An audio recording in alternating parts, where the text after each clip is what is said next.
मांगे नौकरी चरनिया में गिर के सैया करी चौकीदारी मंदिर के।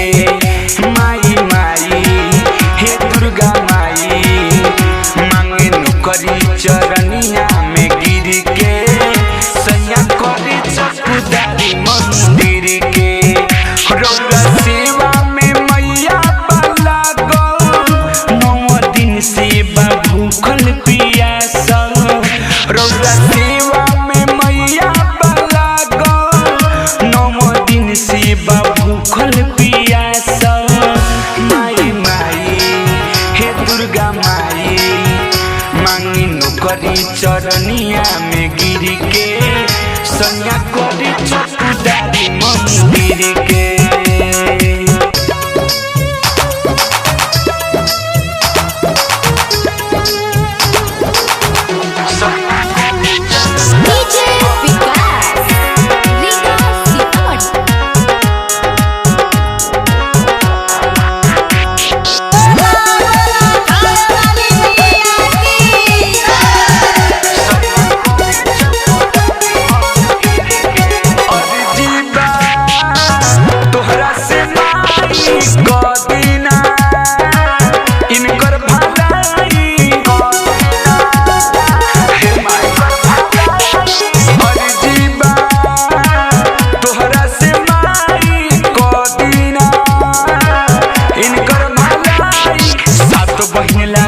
चुनरिया किन के लाइल बानी ध्यान में धके अर्जी करीले सुनी महारानी। जाला केहू ना दुआरिया से फिर के बोली कहिया बदलम तकदीर के।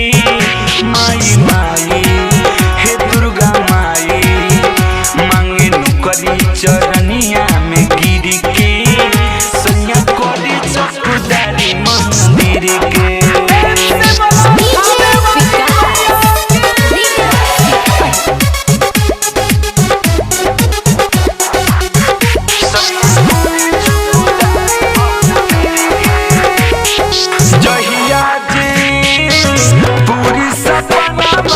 खुशी से पूजब चरणवा हे माई पूजब चरणवा जहिया जी पूरी सपनावा खुशी से पूजब चरणवा।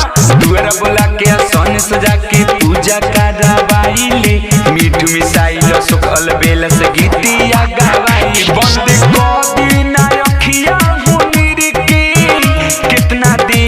ध्यान मैया मेरी की।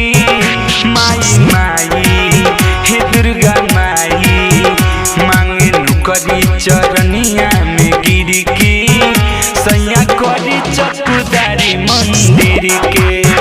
रौरा सेवा में मैया बाला गो 9 दिन सेवा भूखल पियासल। रौरा सेवा में मैया बाला गो 9 दिन सेवा भूखल पियासल। माई माई हे दुर्गा माई मांगे नौकरी चरनिया में गिर के सैया करी चौकीदारी मंदिर के।